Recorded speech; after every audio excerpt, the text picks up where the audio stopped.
않았기 때문에 그런 세무조사에서도 그런 일이 나온 적은 없습니다. 예. 지금 정인의 재산에 대해서는 여러 가지 설들이 많습니다. 그 정인의 재산이 구체적으로 어느 정도고 큰 묶음이 있으면 묶음대로 좀 나열을 했으면 좋겠습니다. 그리고 그 재산이 어떻게 형성되었는지 정인이 좀 이 법정에서 이 심판정에서 좀 밝혀주실 수 있습니까? 저 지금 미술빌딩 갖고 있는 거는 옛날에 그 유치원을 했던 곳입니다. 30년 전에. 근데 그 유치원을 매입했을 때는 거기가 교회였습니다. 교회였었고 압구정동이 처음 개발할 때이기 때문에 그 배추밭이 많았을 때고 아파트도 막 들어올 때쯤이었기 때문에 교회가 네 분이 생겨가지고 부부간에 목사님하고 그래서 굉장히 싼값에 나와서 그걸 해서 그거를 유치원을 한 20몇 년 해가지고 그거를 지금 증축한 겁니다. 그게 이제 분당으로 이사가고 이게 이제 이제 신도시가 생기면서 그쪽에 이제 유흥업소가 생기니까 유치원을 더 할 수가 없어서 생긴 게 그게 미승빌딩입니다. 그걸 가지고 몇백억을 재산을 형성했다는 둥 집금화갖고 몇백억이 됐다는 둥 그런 거는 그 전후 사항을 전혀 상황하지 않은 고려하지 않은 상황입니다. 정인의 재산이 지금 가액이 어느 정도 됩니까? 채무를 뺀 순재산에 대해서 말씀을. 그건 저는 잘 모르겠습니다. 왜냐하면 그게 저희 골자가 되는 게 미승빌딩인데 그게 30년 전에 산 건데 그때는 얼마 되지도 않았던 건데 지금은 그게 시가가 올라가지고 뭐 100억, 200억 하는지는 모르지만 뭐 팔라고 안 내놨기 때문에 모르는데 지금은 한 팔면은 150억, 130억 하는 게 그게 저희 골자의 전부입니다. 그거는 네. 다른 거는 아무것도 없답니다. 그 청구인 측의 그 신문상 4-1항 그 정호성의 그 취임사 문구와 관련된 녹취록에 대해서 묻겠습니다. 정의는 아까 그 문화융성에 관해서 대통령과 본인이 얘기했다고 하는 그 녹취록에 대해서 답변을 하기를 이 부분 녹취록은 잘 기억이 나지 않는다. 다만 전후 사정이 어떻게 되었는지 그런 부분이 기억이 나지 않는데 이 부분 가지고 얘기하는 것은 적절치 않다라고 뭐 얘기한 것으로 기억이 되는데 그 관련해서 좀 묻겠습니다. 이 아까 그 문화 관련한 문화융성 관련한 그 청구인 측의 그 신문 내용에서 보면은 이 녹취 내용 이전에 벌써 이 취임사의 관련 내용에 대해서 피청구인 본인이 그 문화융성, 창조경제 그리고 국민행복이라는 이 국정지표에 대해서 그 각자의 개념이나 그런 상호간의 논리적인 연관성에 대해서 먼저 대통령이 정의를 명확하게 하고 난 이후에 그 나중에 지엽적으로 이루어지는 그런 녹취록인 것으로는 일단은 확인이 되는데 녹취록상 그렇습니다. 그 녹취록이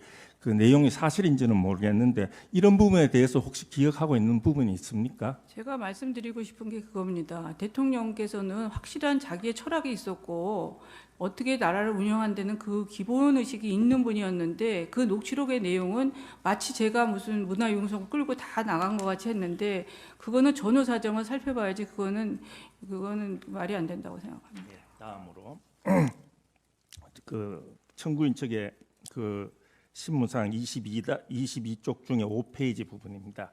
그 정호성 비서관과 공유했던 그 이메일 계정에 대해서 물은 부분이 있습니다. 그 정인하고 정호성 비서관이 대선 과정에서 아이디와 비밀번호를 공유했던 이메일 계정을 사용한 적이 있느냐 그런 부분에 대해서 잘 기억이 안 난다고 그러셨던 것 같은데 혹시 그 이메일 계정이 ZIXI9876이라는 그 이메일 계정 혹시 기억나지 않습니까? 그 구글 메일 계정입니다. 그거는 아닌 것 같습니다. 혹시 그 당시에 이 ZIXI9876이라는 계정을 정호성 비서관과 정인 외에 다른 비서관들 그 당시에는 대선 운동 과정이기 때문에 캠프의 다른 사람들도 혹시 같이 공유했던 그런 구글 계정은 있었다는 건 혹시 아십니까? 그래서 그럴 수도 있다고 생각하는데 그때는 이춘상 보좌관이 그거를 했기 때문에 그분이 지금 돌아가셔가지고 확실히 기억은. 예, 하나 또 묻겠습니다. 아까 그 입시 체육 특기자 입시 전형 관련 개선 방안 내용, 요 관련한 문건에 대해서 물어보겠습니다. 그 문화체육비서관실 행정관인 강정원의 진술에 따르면은 이 입시 개선 방안은 2016년도부터 시행될 예정이었다고 그러는데 혹시 그 부분 아는 바가 있습니까? 몇 년도에 시정된 거는 시행되는 거 그런 거는 모릅니다. 모릅니까? 관심도 없었고. 혹시 정인의 딸인 정유라가 대학에 입학했던 연도는 2015년도 아닙니까? 15년도인 것 같습니다. 다음으로 피청구인 대통령은 저번 그 2016년 10월 25일 대국민 사과를 하면서 최서원 씨는 과거 제가 어려움을 겪을 때 도와준 인연이 있다라는 표현을 한 바가 있는데 실제로 이와 관련해서 어떤 도움을 줬는지 좀 정인이 얘기해 줄 수 있습니까? 국회의원 보궐선거 나가실 때도 주변에 아무도 안 계셨고 그때도 굉장히 어려운 상황에서 나가셨기 때문에 그때도 저희 유연이 아빠가 좀 도와주시고 그렇게 했고 또 전두환 시절에 그때 많이 핍박을 많이 받으셨는데 그때 굉장히 마음을 힘들게 가지셔서 거의 가택에서 계셨기 때문에 그때 많은 위로를 좀 편지로나 뭐 이런 걸 많이 해드린 적이 있습니다.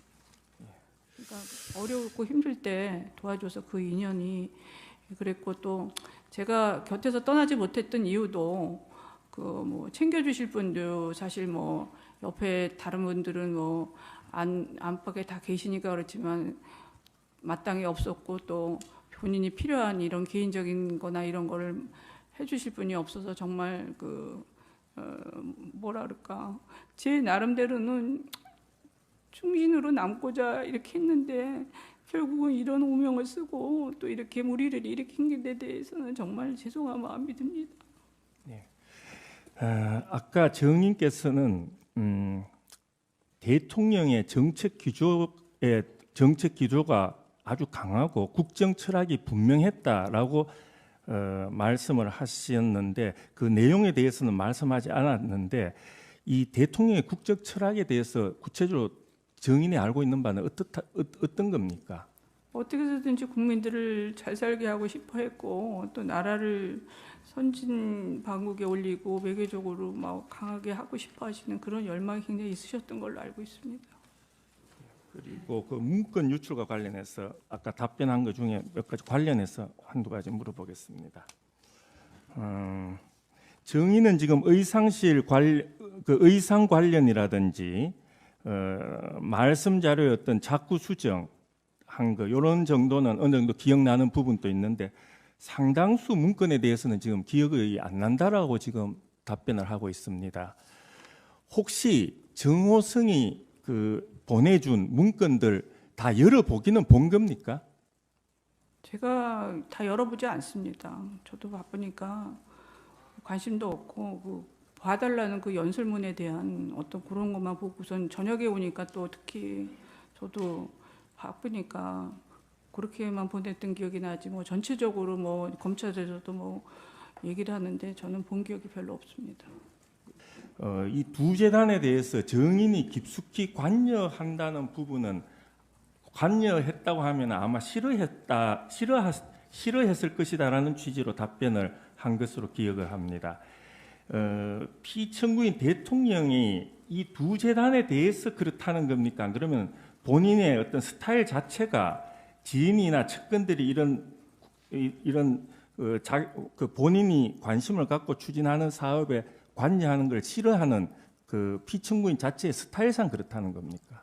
대통령의 스타일상 다른 사람들이 이렇게 나서서 이렇게 하거나 측근이 나서서 어떤 일을 도모하거나 이렇게 하는 거를 싫어하십니다. 그래서 그냥 지켜만 보라고 이렇게 보내는 게 이렇게 어떻게 하다 보니까 사람이 이렇게 엮이다 보니까 이렇게 엮이게 돼서 대통령께서도 심한 저거를 받으셨을 것 같습니다. 예, 딴 생각을 하는 것 같아 폐업을 시켰다라는 진술을 조금 전에 하셨는데 그 폐업을 시켰다는 의미란 거는 증인이 결국 본인의 지분을 정리하고 지분을 정리했다 이런 개념으로 이해해도 됩니까? 지분을 정리한 게 아니라 그거를 저는 안 했으면 좋겠다. 네. 그리고 이게 K스포츠하고 이렇게 블로케이가 계속 엮여서는 말이 많으니까 안 되겠다. 그렇게 해서 설득을 했습니다. 네, 마지막으로 하나만 묻겠습니다. 그 139-1 신문사항과 관련된 겁니다.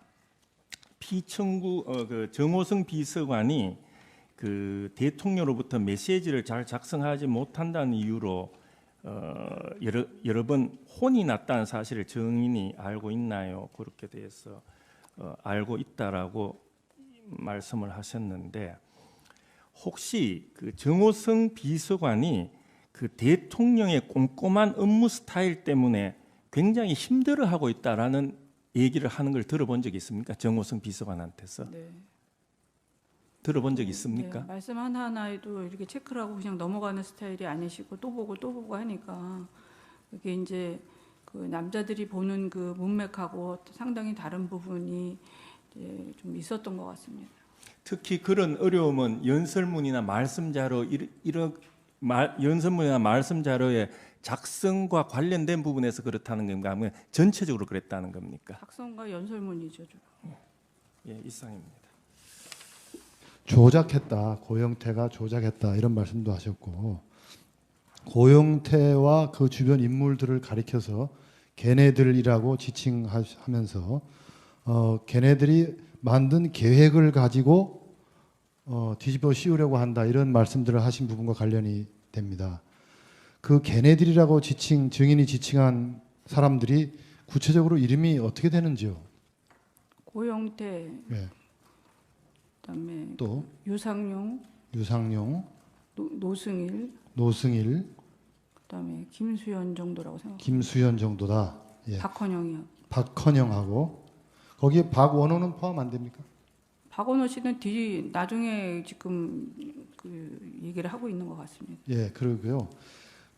이 수사 기록에 한 번도 나오지 않은 것 같은데 증인께서 두세 번 언급하신 사람 중에 이진동이라는 사람이 나옵니다. 네. 이진동이라는 분이 어느 신문사 기자를 말씀하시는 건가요? 조선일보. TV조선 정치부장 전 정치부장 말하는 거? 조선이라고 들었습니다. 예, 그 이상은 더 그분에 대해서 더 아시는 게 없습니까? 그 TV조선 기자라는 거 이외에는 아시는 게 없습니까? 김수현 씨가 누구지? 네. 이진동 기자인가 정계 진출하려고 그럴 때 아마 그 정책을 도와줬던 이반자라든가 그랬던 것 같습니다. 예. 그분이 이진동이라는 그분께서 그 정치 국회의원 출마했다 이런 건 모르십니까? 그거를 도와줬던 사람이 김수현이라고 아까 그 이름 예. 중에 한 사람이었는데 예. 걔네들이 굉장히 친했던 것 같습니다. 다. 네. 그리고요, 그분이 어느 지역에 출마했다가 어떤 결과를 가져왔는지 그거 아세요? 그거는 모르겠고요. 저는 관심이 없어서 예. 나중에 제가 이제 이거를 쭉 이제 스터디를 하다 보니까 그렇게 얘네들이 계획적으로 꾸몄구나 하는 생각이 드는 게 나중에 안 됐다고는 들었습니다. 이게. 예, 그래서 예, 예.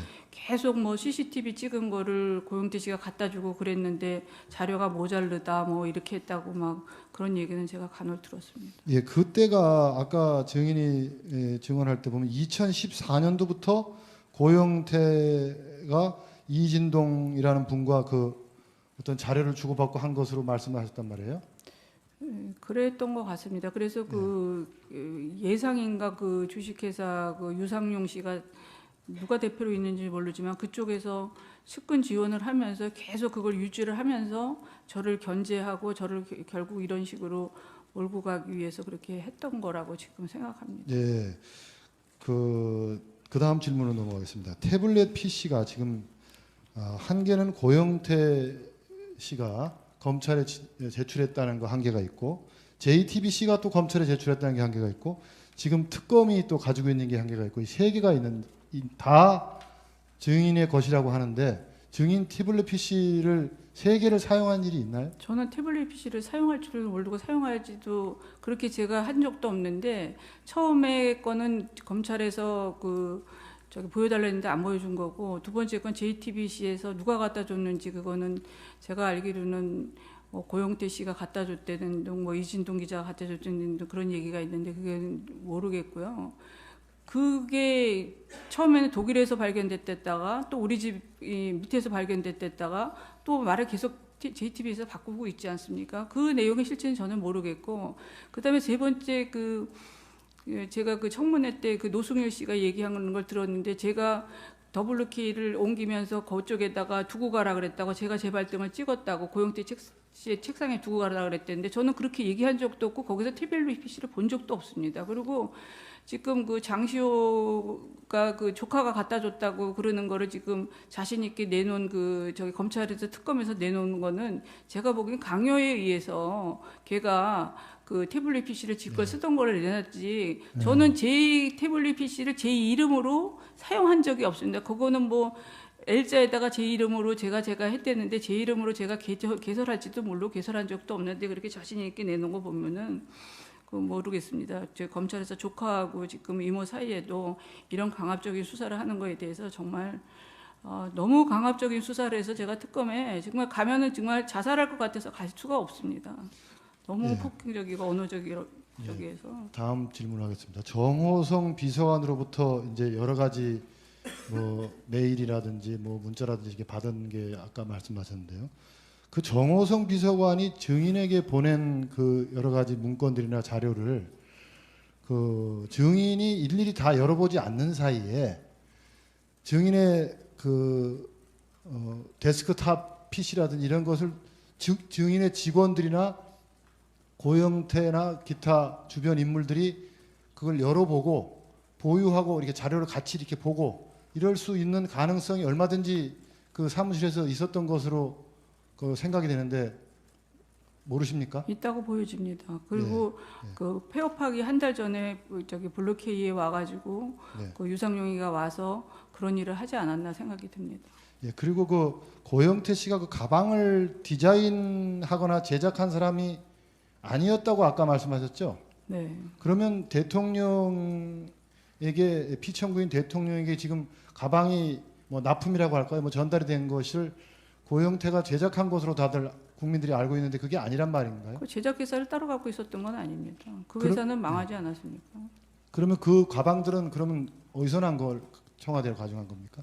모르겠습니다. 뭐 지인들이 하는 거기에서 뭐 공장에서 만들어 오거나 뭐 그런 걸 그랬던 것 같습니다. 예, 그러시고요. 아까 그 증언 도중에 미르라는 회사가 설립된 이후에 자기네들끼리 문제가 발생한 것 같다. 그래서 싸움이 일어난 것 같다. 그런데 그 자기네들끼리라는 게 누구며? 미르요?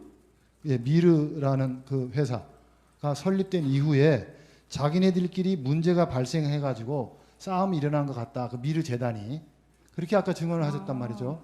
그 자기네들이라는 게 누구고 어떤 문제가 있었던 것으로 말씀하시는 건가요? 그거는 이성환 사무총장이 차은택 씨가 소개를 했는데 그 김성현 씨하고 이렇게 세 명이 친했던 것 같은데 그것도 고소고발이 들어간 걸로 알고 있는데 그 이성원 씨가 문제가 있었다고 그래가지고 수산물 시장인가 거기하고 뭐 몇 개 비즈니스 했는데 자기네들끼리 안 돼가지고 이 마찰이 있어가지고 서로 굉장히 시끄러워갖고 그때부터 무슨 녹음을 해갖고 다니면서 그거를 걔네들 그 관계들이 막 복잡해지고 시끄러워지고 막 그래서 이게 계기가 불화가 된 것 같습니다. 예, 그러시고요. 2014년 이후에 누군가가 뭐 최순실 게이트를 만들겠다고 증인에게 협박을 하고 우격다짐을 했다 그러는데 그 사람이 누군가요?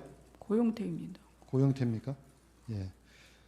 그리고 아까 말씀하시면서 증언하시면서 걔네들 기획에서 뒤집어 씌운다 그러는데 그 걔네들이 정현식과 박헌영 이외에 또 누구라는 얘기를 아까 하려다가 못했습니까?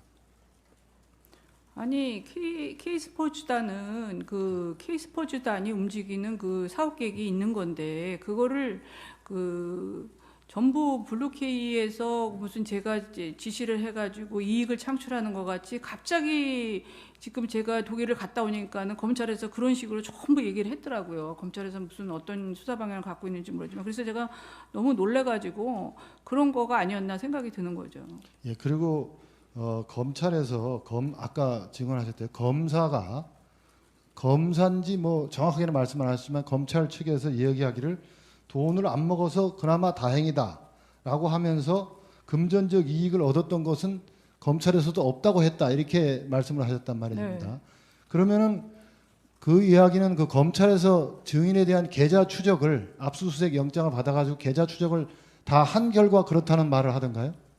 그렇게 다 한 거겠죠. 돈을 제가 한 번도 먹은 적이 없는데 이게 어떻게 해서 제가 이렇게 뭐 수십억을 먹고 무슨 이렇게 이렇게 이익을 보는 것 같이 이렇게 구조가 돼 있느냐. 이건 말이 안 된다 그랬더니 그거 돈을 안 먹어서 다행인 줄 아십시오 그랬더라고요. 예, 그러시고요. 마지막 예. 이제 조금만 더 묻겠습니다. 그 이성한이라는 사람으로부터 5억 원을 내놓으라는 그런 공갈 협박을 받았다고 했는데요. 그 부분도 검찰에서 진술을 증인께서 했습니까? 이렇게 협박받은 사실이 있다. 네, 했습니다. 그래서 그런- 왜 그런 사람들은 조사를 안 하고 저희들만 하느냐 그랬더니 뭐 거기서는 뭐 검찰에서 자기네들 원하는 방향대로 다 얘기를 하니까 그 사람들은 굳이 지금 조사할 필요가 없다고 생각하는 것 같습니다. 아, 예. 그리고 그 마지막 질문인데요. 그 피청구인 대통령께서 2006년도인지 뭐 8년도인지 저도 잘 2010년도 같은데요. 그 지방선거 때 이 어떤 연설장에서 괴한으로부터 이 칼에 얼굴을 맞아가지고 그 입원한 적이 있었죠. 네. 그때 그 증인께서 간호를 해드렸습니까? 아니요. 거기는 뭐 3중, 2중으로 쌓여서 들어가고 싶어도 들어갈 수가 없었습니다. 예, 근데 그런 얘기가 왜 나왔는지 모르겠어요. 예. 이상입니다. 2014년도에 그 뭐 게이트를 만들겠다 이렇게 협박을 당하셨다고 했는데 뭐 어떤 연유로 인해서 누구로부터 그렇게 협박을 받은 겁니까? 뭐 이 정권이 끝날 무렵쯤에 그 게이트를 터뜨리겠다. 자기가 알고 있는 모든 거를 그러니까 협조를 해서 도와달라. 그래서 제가 이제 그 달래가면서 도와줬는데 결국은 제가 이 그 블루케이랑 이렇게 연결돼 갖고 더 가다가는 큰 문제가 발생할 것 같아서 결국 폐업을 하고 문을 닫으니까 결국 뭐 계속 그 이진동 기자한테 그 자료는 계속 갖다 줬던 것 같습니다. 그게 2014년도에 협박받은 내용입니까? 2014년도가 아니라 14년, 15년도, 16년, 15년도나 14년도 그쯤인 것 같습니다. 2015년, 14년도 정도에 이진동 이준동 기자하고는 굉장히 가깝다고 다 얘기를 네. 하면서 네. 그때도 뭐 자료를 갖다 줬는데 당시에 그게 협박했던 사람들이 뭐 고영태나 유상영, 노승일은 아니었던 거고요. 그러니까 유상용이가 그 누구죠? 김수현이랑 같이 일을 했었는데 근데 저도 헷갈리는 게 그 유상용 씨가 들어와 갖고는 고영태를 흉을 막 보고선 이렇게 사이가 나쁘니까 쫓아내라 그랬다가 또 이제 자기네들이 지금 하는 거 보니까 또 같이 다 지금 그 언론에서 하는 거 보니까 같은 맥락으로 저를 공격하는 거 보니까 저를 완전히 이 헷갈리게 해가지고 독일에 있을 때도 그 의도적인 그 문자 메시지를 보니까 연합 기자 그거 문자도 저한테 계속 그걸 보내라는 거예요. 그래야지 유리한 국면으로 돌아간다고. 그래서 그것도 자기네들이 그 유상용 씨가 보내라 그래서 그거를 제가 할 수 없이 그렇게 보낸 건데 그거를 뭐 제가 그거를 유도적으로 그렇게 했다는 도 이렇게 나오니까 기가 막혀가지고 어디에서 진실이 있는지 누가 진짜 사람인지 믿기가 어려울 정도입니다 지금. 그 증인은 그 고영태 씨 친구 유상영을 언제 어떻게 알게 됐습니까? 그러니까 블루케이 그 폐업하기 한 달 전에 저기 데리고 와가지고 저기 준비하는데 뭐 일을 시켜보겠다고 그래가지고 폐업하는데 그래서 알게 된 건데 저한테는 지금 측근이라고 나오는데 절대 측근도 아니고 알지도 못합니다. 잘. 그 유상영 씨는 그 강남에 그 주식회사 예상이라고 별도 회사를 차려놓고 네. 뭐 따로 활동을 했었고 아마 고영태 씨도 뭐 거기에 약간 관여가 된 것 같은데 그런 내용은 전혀 모르시나요? 그거를 계속 그 같이 그 김수현 씨랑 계속 거기서 했었는 것 같아요. 그랬는데 저는 몰랐는데 계속 그 회사를 이제 이어가면서 자기네들이 그쪽에서 회사를 해갖고선 자기네가 뭔가 도모해서 자기네들끼리의 그 어떤 완성된 뭐를 해보려고 그러다가 이제 계획이 실패를 하지 않았나 싶어요. 아까 그 증인 말씀하실 때 그 고영태 씨는 뭐 기초적인 워드 작업도 전혀 못하는 컴맹이라는 취지로 말씀하셨죠. 네. 그러면 이제 그 고영태 씨가 뭐 문서 작업을 한다든지 뭐 기타 컴퓨터를 다룬다든지 했을 때는 아마 친구인 유상영 통해서 많이 그런 걸 했을 것 같은데 혹시 그런 걸 유상영이나- 보거나 들은 적 있습니까? 유상용 씨가 거의 다 그거 해갖고 왔고 그 뭐 인투리스인가 뭐도 말도 안 되는 그 계획서를 그 저 검찰에 제출한 사람도 그 사람입니다. 아, 인투리스도 유상영 씨가 제출했고 뭐 문서라든지 기타 뭐 이메일 관리라든지 이런 것도 유상영 씨하고 유상용 씨하고 그 김수현 씨가 다 도와줘가지고 그 옆에 저기 블루케이 바로 옆에 사무실에 있었더라고요. 저는 그거를 뒤늦게 알았거든요. 그 블루케이랑 그 예상이랑 얼마나 떨어져 있나요? 네? 거리가 사무실 위치. 얼마 안 떨어져 있는 데 있었습니다. 한 5분인가 10분 거리에 있었는데 한 저는 5분, 그것도 10분 거리요? 몰랐습니다. 아, 그러니까는 체육 그 블루케이 K스포츠를 자기네들이 오히려 이용을 해가지고 거기에 자기 사람들을 심어갖고 자기네들이 원하는 그 체육 사업을 하고 싶었던 것 같습니다. 증인 그 청문회 때 그 고영태 씨하고 뭐 집 문제, 돈 문제로 뭐 싸웠다고 얘기했는데 그건 언제 그 왜 싸우신 건가요? 아니 돈을 자꾸 저기 임차를 해달라 그러니까 저한테 감정이 안 좋은 게 확확 그 저기 사업 자금하고 이런 거를 밀어줘야 되는데 이제 뭐 대통령 측근인 줄 아는데 그것도 안 해주고 하니까 감정이 쌓이면서 자기네들이 이제 뭔가 회사를 좀 차려보려고 했던 것 같습니다. 그 고영태 씨가 그 증인한테 뭐 돈이라든지 재반 여러 가지를 자주 요구를 하는 편이었나요? 몇 번 저기 보니까 임차해 사업 준 적이 자금도 좀 대준 있었습니다. 것 같고 한데. 예, 예. 한 몇 번 정도 그렇게 대줬는지 기억이 나십니까? 뭐 신용불량자여 있어가지고 뭐 카드나 뭐 이런 거 절대 쓰지 못하는 그게 돼가지고 그때 저희 그 변호사님을 소개를 한번 해가고 그거를 한번 대여해 준 적이 있습니다. 아, 고영태 씨가 신용불량자여서 뭐 본인 명의로 뭐 대표이사로 취임하든지 이런 것도 안 되고 그렇게 해서 네. 아마 뭐 다른 측근들을 세우고 그리고 뭐 돈도 없기 때문에 증인이 돈도 빌려주고 뭐 이런 네, 관계였던 네. 건가요? 예, 이상입니다. 제가 한 가지만 좀 죄송합니다. 서석구 변호사입니다. 그 증인이 아까 증언하면서 강압 수사를 받았다, 모욕적인 조사를 받았다, 폭언을 받았다 이런 것과 관련해서 제가 보충 신문을 간략하게 하겠습니다. 그 사항은 지금 우리 이 증언하고 지금 관계가 없는 상황 아니에요. 이 증인의 그동안 그거는 지금 충분히 이 신문 과정에서 지금 그런 부분들이 왜냐하면 제 논의가 생각에는 됐잖아요. 폭언이라든가 모욕, 구체적으로 어떤 폭언을 들었고 어떤 모욕을 그럼 아주 받았습니다. 간략하게 한번 질문하세요. 예. 증인은 아까 증언을 하시면서 유럽에서 돌아온 그 다음 날 조사를 받았다고 그러셨죠. 네. 그리고 새벽 1시 35분까지 조사를 받아가지고 그 조서를 받을 때는 그 뻗을 지경이었고 그래서 내용을 충분히 그 내용을 검토할 수가 없었다. 서명한 것은 사실이지만 그런 얘기를 했죠. 네.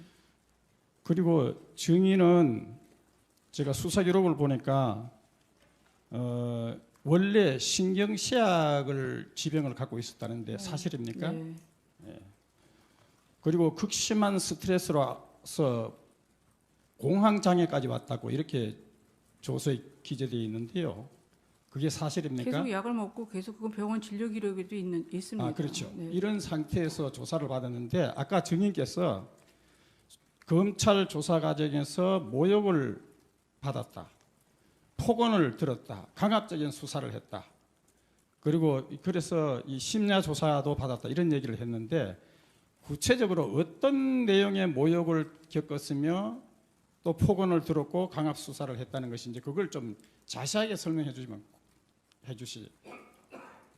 아니 수사가 자기 원하는 방향대로 안 들어가면은 계속 그 협박과 그 저기를 하고 계속 자료를 저런 거를 들이밀면서 소리를 지르고 강압 수사를 하고 여러 명들이 갑자기 들어와가지고 막 그 강압적으로 그 저기 공포 분위기를 조성하고 공포 분위기를 조성한다는 게 어떤 이제 바른대로 이걸 보고서 저기 진술을 하라 그러는 건데 저는 아니니까 아니라고 하는데 그 분위기를 이길 수가 없었습니다. 그리고 지금 특검 조사도 똑같습니다. 특검 조사는 상상할 수도 없을 정도의 강압 수사와 지금 폭언과 지금 완전히 이거 인신 공격도 아니고 그러면 폭언이나 인신 공격을 구체적으로 어떻게 했는지 그걸 좀 그거는 제가 입에 담기 너무 힘듭니다. 입에 담기가 차마 제가 그냥 너무 그날, 창피할 정도입니까? 거기서 정말 자살을 해버리려고 그랬는데 옆에서 그 자살할 수도 있는 분위기도 아니고 제가 살고 싶어서 사는 게 아닐 정도로 정말 너무 괴로웠습니다.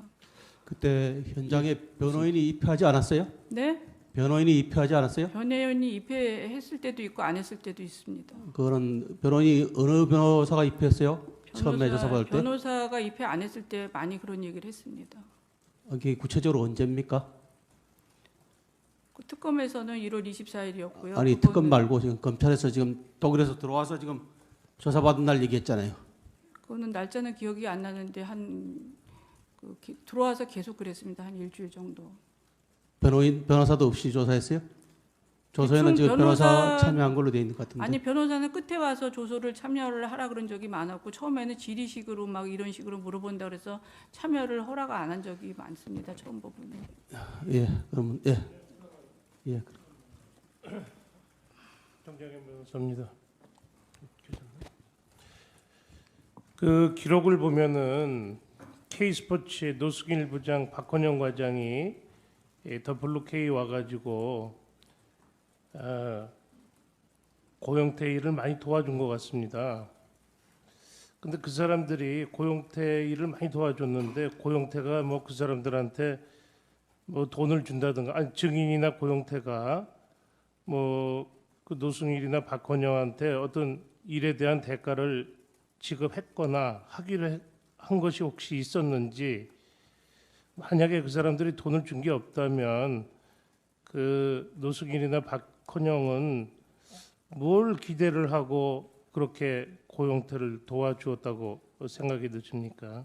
그러니까는 자기네들이 선후배가 아니고 또 친구니까 그렇게 해서 체육재단을 한번 활용을 해서 예상이나 이런 걸 통해서 자기네들이 원하는 방향의 일을 도모하고 저는 배제시키려고 그랬던 것 같습니다. 증인이 뭐 무슨 돈을 주겠다, 월급을 주겠다 이런 저는 그런 얘기 얘기는 한 적 전혀 없습니다. 없죠. 예. 네. 이제 그럼 정의적 혹시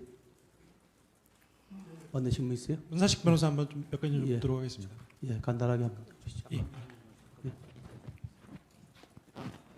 지금 시간이 많이 돼서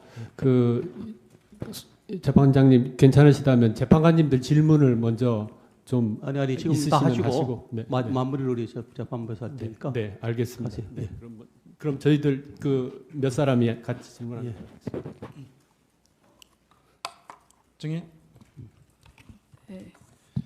아까 피청구인 대리인께서 혹시 사무실에 있는 직원들이 데스크탑을 이용해서 정우성이 증인에게 보낸 이메일을 봤을 가능성도 있지 않느냐라고 물어보니까 증인이 뭐 그럴 가능성도 있다라고 이야기를 했는데 실제 그런 가능성이 있어요?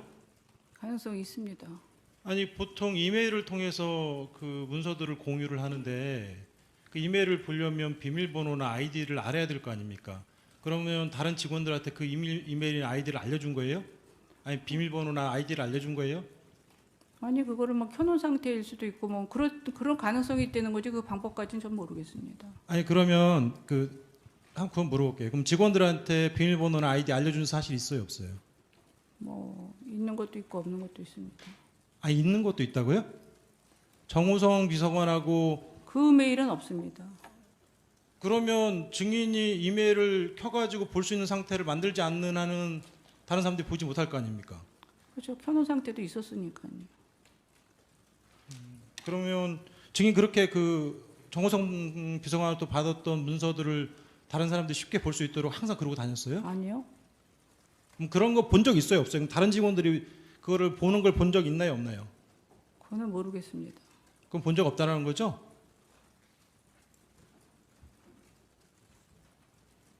그거는 모르겠다고 얘기하지 않았습니다. 그래, 알겠습니다.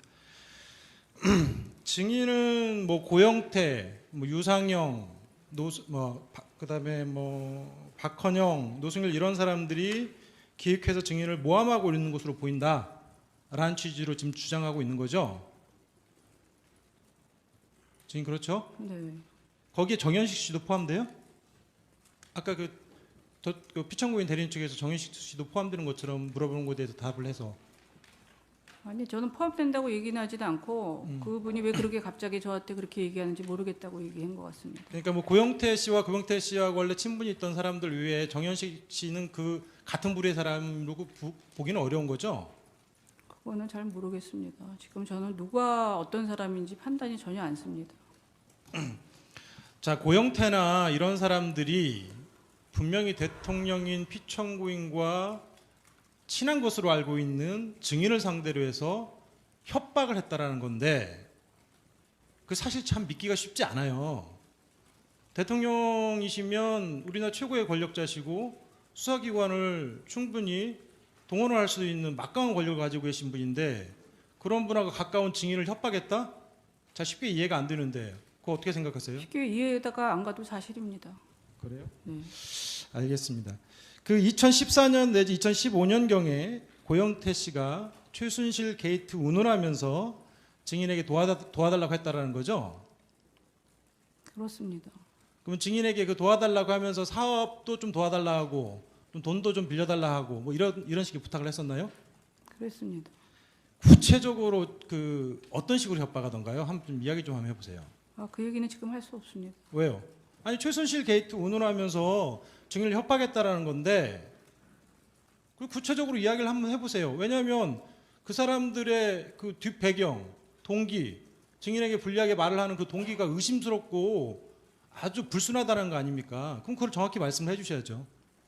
그거는 그 사람이 그 이메일을 메시지를 보낸 게 있으니까 전화기를 한번 감청해 보시면 아실 겁니다. 여기서 전화기를 어떻게 감청하나요? 증인이 검찰 그거를 측에 얘기를 하면 증인이 협박을 받았기 때문에 가장 잘 생생하게 아실 것 같아요. 아니 제가 게이트를 한다고 얘기하지 않았습니까? 전체적인 기억은 확실히 안 납니다 지금. 그거는 확실히 받은 겁니다. 주인 그러면 그때 당시에 고영태나 뭐 이런 사람들을 공갈이나 협박으로 수사기관에 혹시 고소하거나 수사 의뢰하지 않았나요? 안 왔습니다. 왜 안 했죠? 아까 증인 표현에 의하면 살살 달래가면서 진행했다라고 이야기를 했어요. 왜 살살 달래죠? 증인이 아무런 이유가 협박당할 아무런 이유가 없는데 왜 살살 달래가면서 일을 진행한 거예요? 그거는 그렇게 얘기하시면 안 될 것 같습니다. 아니 증인의 표현이 약간 아니 살살 달래가 게이트를 만들겠다고 그러고 이런 일에 대통령 일이 이렇게 뭐 옷 만드는 것까지 지금 문제가 되니까 그런 문제들을 갖고선 그런 걸 얘기를 하니까 그렇게 된 거죠. 증인 그때 2014년, 2015년도는 현재 일들이 언론에 나오기 전의 상황이에요. 아니, 그거는 아니에요. 2015년도 그쪽은 이 언론 상황은 상관없이 그렇게 얘기를 했다니까. 그러니까 왜 증인이 살살 달랬냐고 저는 물어보는 거예요. 아니 살살 달랠 이유가 없는 거잖아요. 만약에 증인이 소위 요즘에 논의되고 있는 언론에 나오고 있는 이 지금 헌법재판소에서 논의되고 있는 이 일들에 대해서 부끄러움이 없다라고 하면 증인이 달랠 이유가 없잖아요. 아니 부끄러움이 없습니다. 그런데 그거를 가지고 문제 삼고 싶지는 않았습니다. 구체적으로 어떤 것들이에요? 그러면 어떤 것들이 외부에 알려지면 좀 문제가 될 거라고 생각했어요. 그거는 말하고 싶지 않습니다. 증인이 그렇게 이야기를 하면 증인의 말을 믿기가 어렵잖아요. 지금 잘 설명해 주셔야 다 이해를 할 거 아닙니까?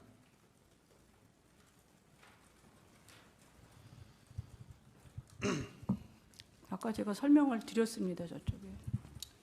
증인 혹시 피청구인한테 뭐 기치료 아줌마나 주사 아주머니 소개시켜 준 적 있으세요? 없습니다. 없어요? 증인의 변호인이 이경재 변호사만 해도 그 주사 아주머니 소개시켜 줬다라고 이야기를 한 적이 있는데요. 없습니다. 그러면 증인의 변호인께서 증인과 달리 확인 안 하고 언론에 발표한 건가요? 확인 안 하고 얘기하신 것 같습니다. 전 그 언론 보도 못 그래요? 봤습니다. 알겠습니다. 증인 정호성 비서관하고 그 문서를 공유했던 메일 그 비밀번호하고 아이디 언제부터 공유하기 그 시작했나요? 얘기는 이제 그만 증언하겠습니다. 좀 많이 했습니다.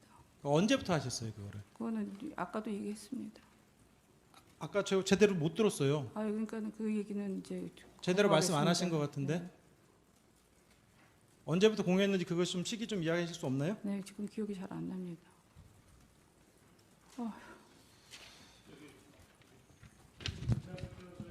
질문하신 거에 관련돼서 한 가지만 좀 물어보겠습니다.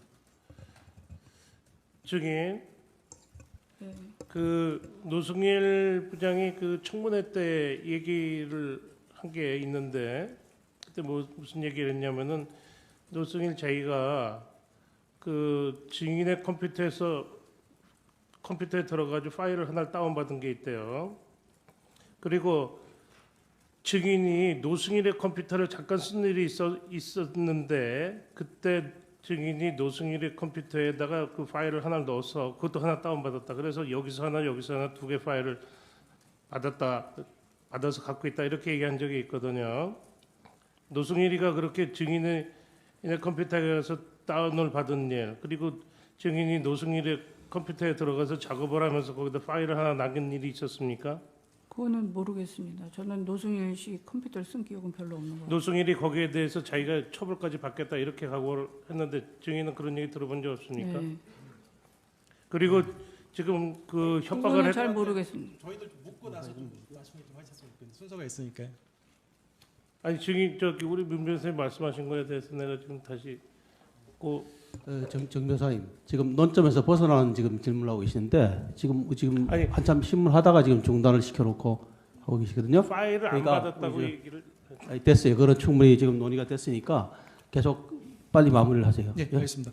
자, 증인 그 미르재단과 관련해서 아까 그 증언하실 때 이성환하고 차은택 씨가 문제가 있었다라는 식으로 이야기를 하셨는데 그 실제 뭐 어떤 문제가 있었나요? 그거는 나중에 다 밝혀질 것입니다. 이것도 하나의 이거를 헌법재판소에서 밝히는 과정이에요. 네, 너무 그거 정확히 지금 무슨 문제였던지 좀 말씀하시기 어려운가요? 네. 지금 그 문제를 대통령께 보고는 안 드렸는데 대통령께서 이미 알고 있었던 것으로 생각한다라고 이야기를 하셨거든요. 그것도 맞나요? 모르겠습니다. 그렇게 얘기했는지. 알겠습니다. 마지막으로 하나만 또 묻도록 하겠습니다. 지금 오늘 그 특검에서 이재용 삼성전자 부의장을 대해서 구속영장을 청구한 거 혹시 알고 계시나요? 모르고 있습니다. 그 특검 조사와 관련해서 그 언론지상에 나오는 거는 그 이재용 부의장의 경우 2015년 7월 25일경에 대통령과 면담을 할 때 대통령께서 약 20여 분간 왜 승마와 관련돼서 지원이 제대로 진행되지 않느냐 강하게 질책을 해서 그 직후에 삼성의 박상진 사장이 독일에 건너가 코어 스포츠와 200 몇십억 대 용역계약 약정을 하고 그리고 실제 그 이후에 약 10개월에 걸쳐서 약 70억 정도의 넘는 돈을 그 실제 용역대금 내지는 말값으로 보내줬다고 하거든요. 혹시 그 내용 들어본 적 있어요? 무슨 내용이에요? 방금 말씀드린 거. 내용 들어본 적 없습니다. 그리고 270억이라는 거는 그 가상 금액이지 그 사람들이 집행할 저 의지도 없다고 아까 말씀드렸지 아니요. 않습니까? 그러니까 뭐 이렇게 계약서 내용을 말씀드리는 거예요. 그리고 이제 그러면서 자기들은 대통령이 강하게 압박해가지고 어쩔 수 없이 한 자기들 이거 삼성 측의 주장입니다. 강하게 압박해가지고 어쩔 수 없이 한 공갈의 피해자다. 뭐 이런 취지로 주장하거든요. 그거에 대해서 어떻게 생각하세요? 그거는 모르겠습니다. 그 사람들의 주장이니까. 그러면 피해자 아니면은 사전에 그 대통령하고 피청구인하고 삼성 측하고 어느 정도 논의가 돼가지고 진행이 됐다는 건가요? 그렇게 물어보시는 건 아닌 것 같습니다. 아니 그거에 대해서 대답을 하시면 돼요. 제 질문 취지에 대해서 또 뭐라고 하지 마시고 대답하시면 돼요. 질문 취지를 잘 모르겠습니다. 무슨 얘기인지. 아니 그 삼성 측에서는 마치 공갈의 피해자처럼 이야기를 해요. 근데 그분들이 얘기한 걸 제가 뭐라고 얘기를 할 수가 있습니까? 잘 모른다? 네. 예, 알겠습니다. 이상입니다.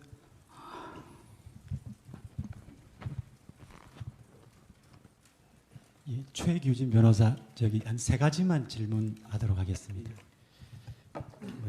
증인 아까 자꾸 엮였다는 말씀을 많이 하시던데 제가 어디서 들어봤나 했더니 우리 대통령께서 연초 기자회견 하실 때도 그런 말씀을 쓰신 것 같아서 또 혹시 뭐 교감을 했나 잠깐 의심했는데 그거는 뭐 아닐 거라고 믿고 증인 저기 검찰 수사 받을 때 폭행 뭐 협박 이런 뭐 입에 담을 수도 없는 말을 많이 들었다고 했는데 저희가 그 증인이 검찰 수사에서 진술했던 내용들 오늘 증언했던 내용들 열심히 듣고 읽었는데 거의 다르지는 않거든요.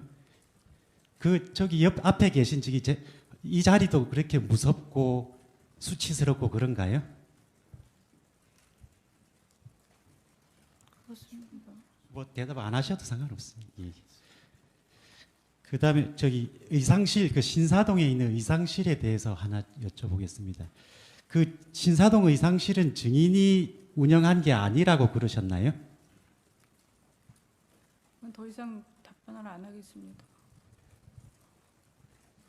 고영태 씨가 운영을 했다고 진술하셨나요? 그건 어느 의사생실인지 잘 모르겠습니다.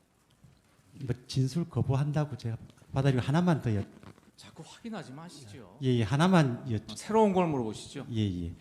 그 증인은 그 KD 코퍼레이션과 관련해서 KD 코퍼레이션 회사를 그 피청구인에게 소개할 때 이 회사가 뭐 괜찮은 회사다라고 생각했고 그 이유 중에 하나가 기아 자동차에도 납품하고 있는 걸로 알기 때문에 괜찮은 회사라고 생각을 하셨다고 하셨죠. 그건 아까 답변을 다 했습니다. 예. 그래서 제가 이제 질문을 저도 드리는데 증인이 말씀하셨던 게 피청구인에게 대기업들이 자기들과 관련이 있는 회사만 납품을 하도록 하고 있고 기술력이 매우 좋은 기업이 기술력이 사장될 것 같아 안타까워서 소개했다고 하는데 기아 자동차가 대기업이 아닌가요? 아까 그건 대답을 다 한 걸로 알고 있습니다. 예, 그럼 몇 가지 조금 추가적으로 저하고 그 이영구 변호사님 지금 조금 질문하는 내용이 새로운 내용이 없이 네. 아까 했던 내용을 반복해서 네. 자꾸 질문하고 추궁하는 것밖에 안 돼 보이는데 이거는 이제 탄핵하는 내용이 몇 개 있습니다. 그럼 중요한 것만 네. 줄여서 하세요. 네? 네.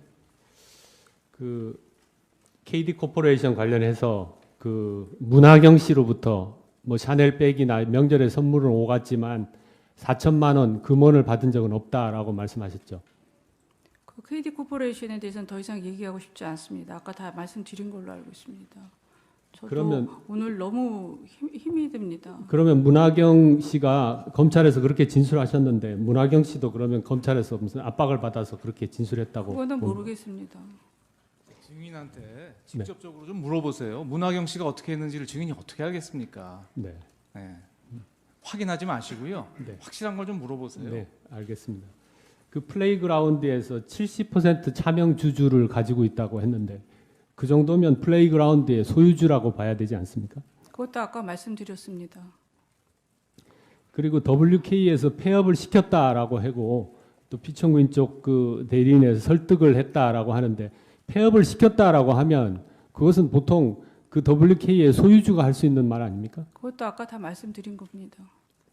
그 증인은 그 민간인으로서 미르재단이나 K스포츠 재단에 깊이 관여하지 않았다라고 하는데 지금 증인의 말이 한 것만 봐도 피청구인이 재단에 대해서 살펴보라고 얘기를 했다라고 하고 차은택 본인이 증인에게 문학의 인사를 추천을 했다라고 하고 그다음에 김필승, 정동춘의 이력서를 정호성에게 전달했고 그리고 임원진의 명단도 정동춘 등 정호성에게 전달했다라고 한다면 이것은 깊이 관여한 거라고 봐야 되지 않습니까? 저는 그렇게 생각하지 않습니다. 어떤 회사나 어떤 기업이나 운영체가 문제고 또 사업 계획이 문제고 진행하고 예산 편성하고 하는 거는 문제니까. 굉장히 부적절한 것 같습니다. 그건 나중에 변호인이 무슨 주장하실 것이지 네, 증인한테 네, 물을 네. 내용이 아닌데요. 그 마지막 이 변호사님이 똑같은 내용을 질문하시면 질문 기회는 안 드려야 될 것 같습니다. 네. 사실관계를 물어보십시오. 네, 마지막 하나만 물어보겠습니다.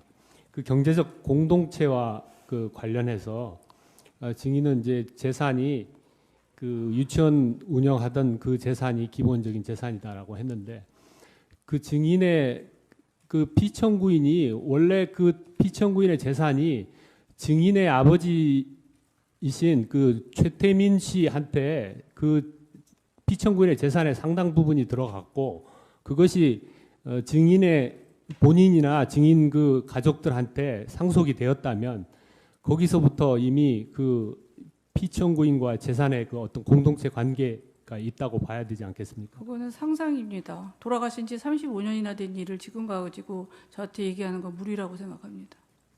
저도 노력할 만큼 노력하고 30년 동안 교육사업에 헌신을 다한 사람입니다. 이용구 변호사입니다. 두 가지만 사실관계, 새로운 사실관계입니다. 이제 그 저기 변론을 그만하고 싶습니다. 조금만 이제 마무리 단계니까 네. 하세요. 똑같은 아주 질문을 줄여서 계속 하십니까? 네? 사실관계만 명확하게 사실관계만 대해서만 질문하세요. 증인 대구의 보광직물 아십니까? 모릅니다. 차순자 씨 모르세요? 모릅니다. 대구의 시의원 하시는 분인데 모르세요? 모릅니다. 이 보광직물의 차순자 씨도 경제사절단으로 10여 차례 다녀왔는데 아십니까? 그걸 제가 어떻게 합니까? 모르십니까? 네. 다음 질문입니다.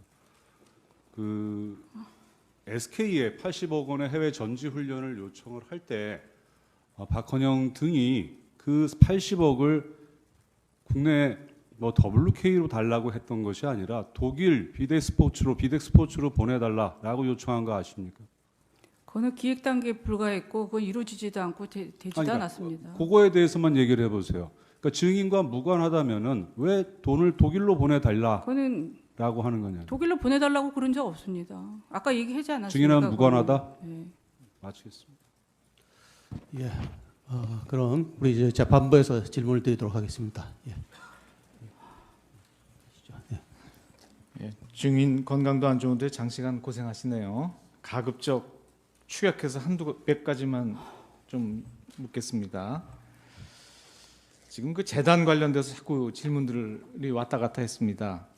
그 K스포츠 같으면은 이제 정동춘 2대 이사장 그리고 김필승 이사 이분들을 이제 뭐 아까 서상욱 씨나 이런 분들로부터 추천받아서 이력서를 그 정호성 비서관한테 전달했다 이렇게 말씀하셨죠? 네. 증인 말고 이분들을 또 정호성 비서관이나 청와대 쪽에 추천한 다른 사람이 혹시 있습니까? 지금 생각이 안 납니다. 생각은 안 그 정도. 드시고요.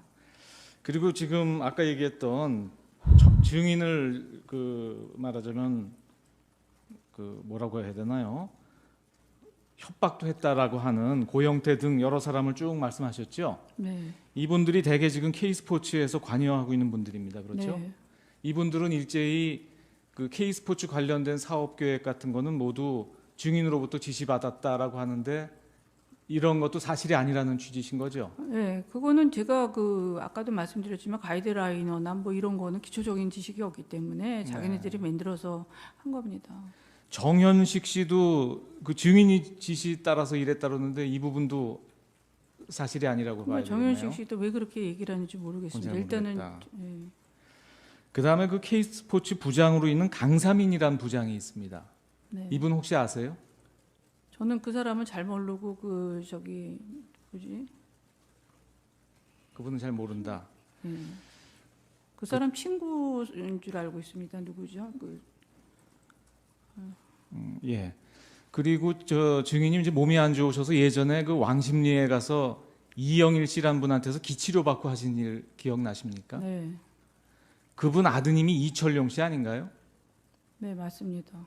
그 이철용 씨도 근데 그 저 증인으로부터 지시를 받고 이 K스포츠 일을 했다고 하거든요. 이분도 그러면 저 고영태 씨 측에 지금 포섭이 돼 있는 건가요? 그거는 고영태 씨 소속이 아닙니다. 거긴 아닌데. 네. 근데 왜 그분은 그런 얘기를 하죠? 그 아마 아버님이 그렇게 한 거로 그렇게 한 걸 얘기를 한 것 같습니다. 아버님이?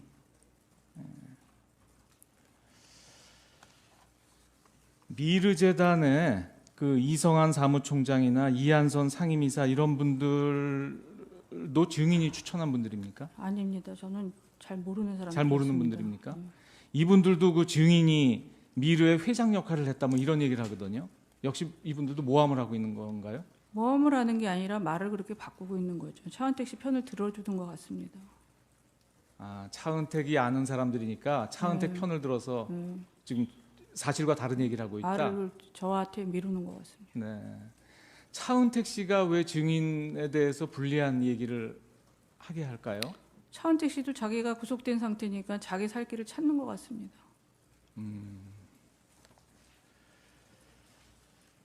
그리고 요거 한 두 가지만 더 확인해 보겠습니다. 그 아까 여기 피청구인이라고 하면 이제 대통령을 지칭하는 게 지금 여기서는 피청구인이 되겠습니다. 아까 나왔습니다만 피청구인께서 이제 잘 아는 지인인 증인으로부터 연설문이나 홍보 관련 일에 대해서 도움을 받은 일이 있다 이렇게 말씀하셨습니다. 연설문은 언제까지 좀 도움을 주셨나요? 아까 뭐 여성적인 그런 표현 이런 거를 좀 도움을 주셨다고 하는데 언제까지 도움 주셨는지 기억하십니까? 글쎄 뭐 기억은 잘 안 나는데 따님이 대학 들어간 이후에도 좀 그때는 안 했던 것 안 같습니다. 했던 것 그때는 너무 시끄러워가지고. 홍보 관련 일을 도움을 받았다는데 어떤 일인가요? 홍보 관련 일이란 거는 홍보 관련 일은 별로 제가 한 게 없는데. 한 건 없는 것 같다.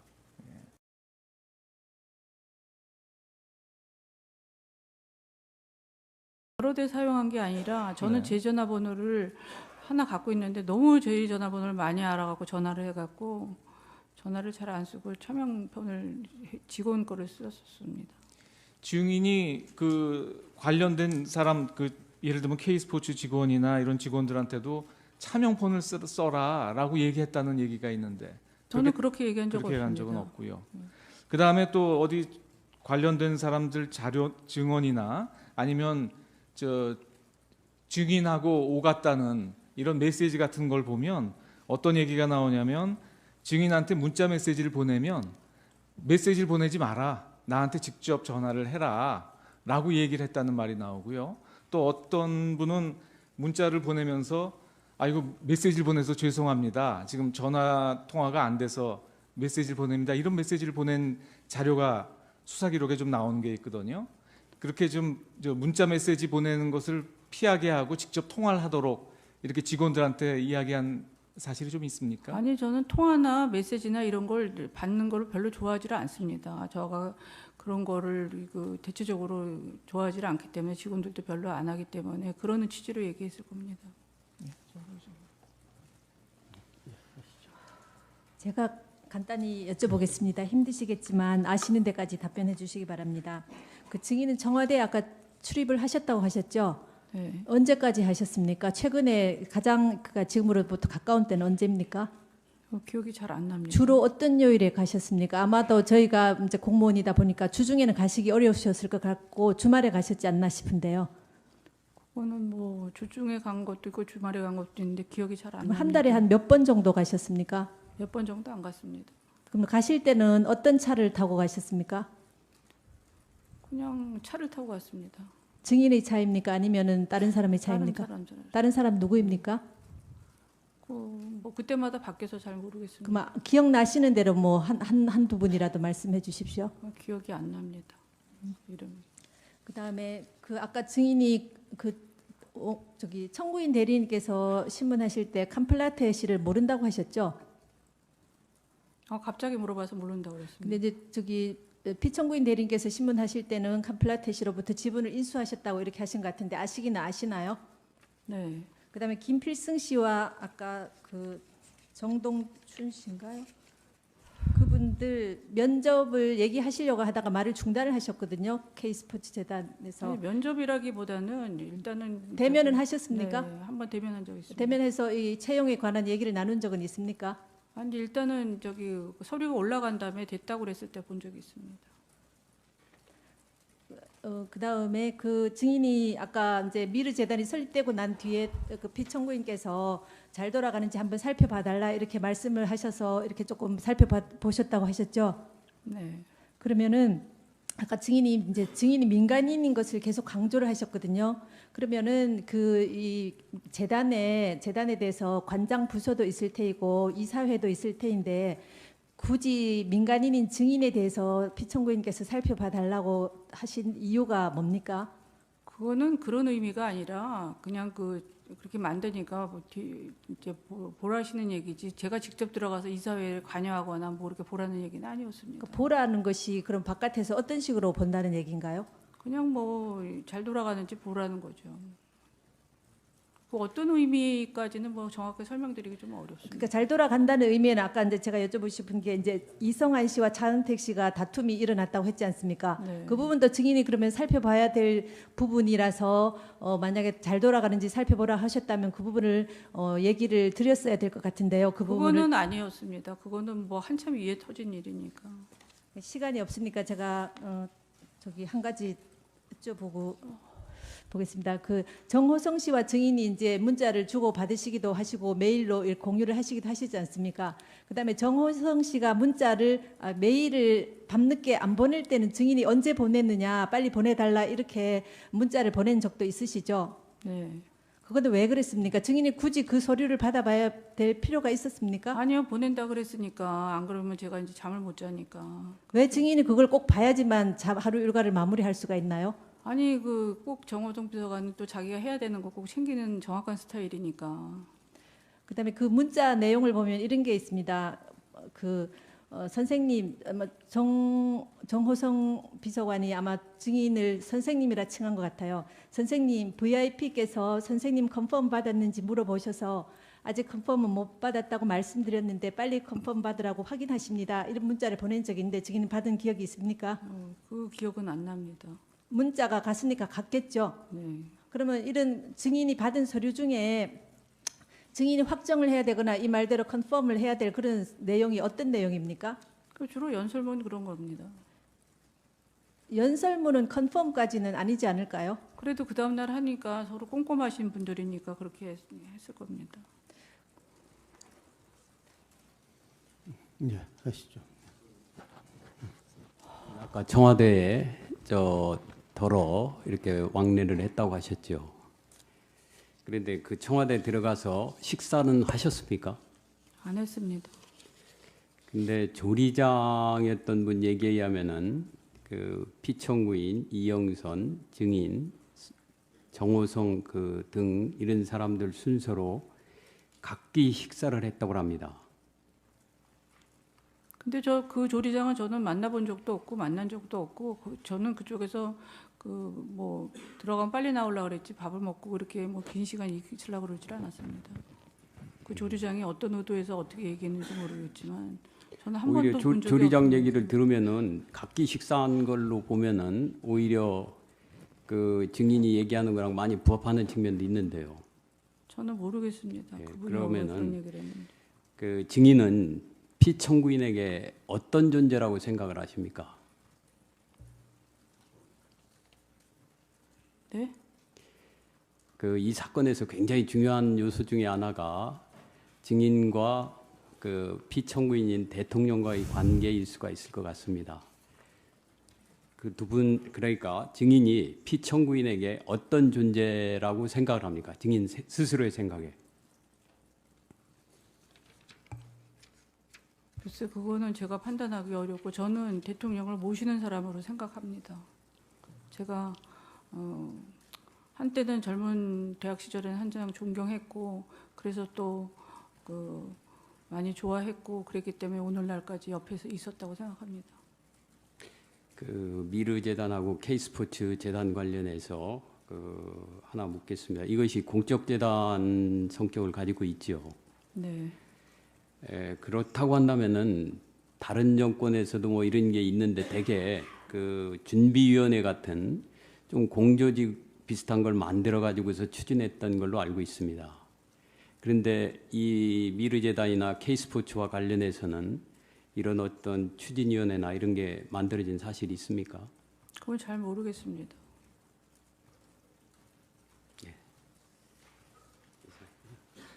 예, 하시죠.